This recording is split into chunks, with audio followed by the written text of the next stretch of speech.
Audio Jungle.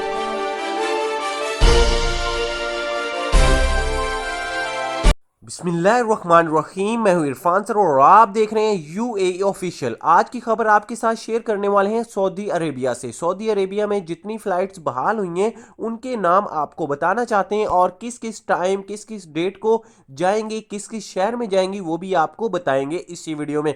क्योंकि बहुत सारे दोस्त परेशान हैं। यूएई की हम खबरें तो देते ही देते हैं लेकिन साथ में सऊदी अरेबिया की भी खबरें शुरू कर दी हैं, क्योंकि उसकी वजह यह है कि बहुत सारे दोस्त हमारे जो सऊदी अरेबिया में रहते हैं वो भी कमेंट्स करके सवाल पूछते रहते हैं कि आप हमें भी बता दिया करें।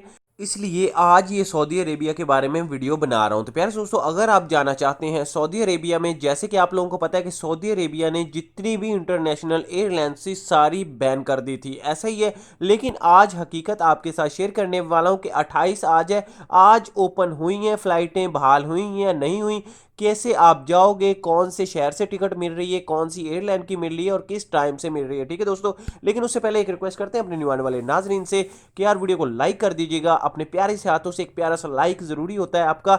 उसके बाद चैनल को सब्सक्राइब नहीं किया तो चैनल को सब्सक्राइब और बेल आइकन को आप लोगों ने लाजमी दबा लेना है। ठीक है दोस्तों, आप लोगों को बताऊं, अगर आप पीआईए, सबसे पहले मैं बात कर रहा हूं पीआईए, फ्लाई दुबई और एयर ब्लू, इन तीनों एयरलाइंस ने अपना शेड्यूल स्केड्यूल जारी कर दिया है और 28 को ही कर दिया है कि आप 28 यानी आज से टिकट बुक करवा सकते हैं और जा सकते हैं जद्दा के लिए, अल रियाज के लिए, दमाम के लिए। ये तीनों शहरों के लिए आप सफ़र कर सकते हैं। लेकिन अगर आप हमारा मशवरा लें तो हम यही आप लोगों को बोलेंगे कि 1 से 2 दिन सिर्फ और सिर्फ और वेट कर लीजिएगा। ऐसा ना हो कि जैसे कि आप लोगों को पता है हर 24 हर 12 घंटे बाद कोई ना कोई नया नोटिफिकेशन, थोड़ी बहुत तब्दीलियां आई जाती हैं। तो आप लोग 1-2 दिन वेट करके उसके बाद टिकट बुक करवा लीजिए।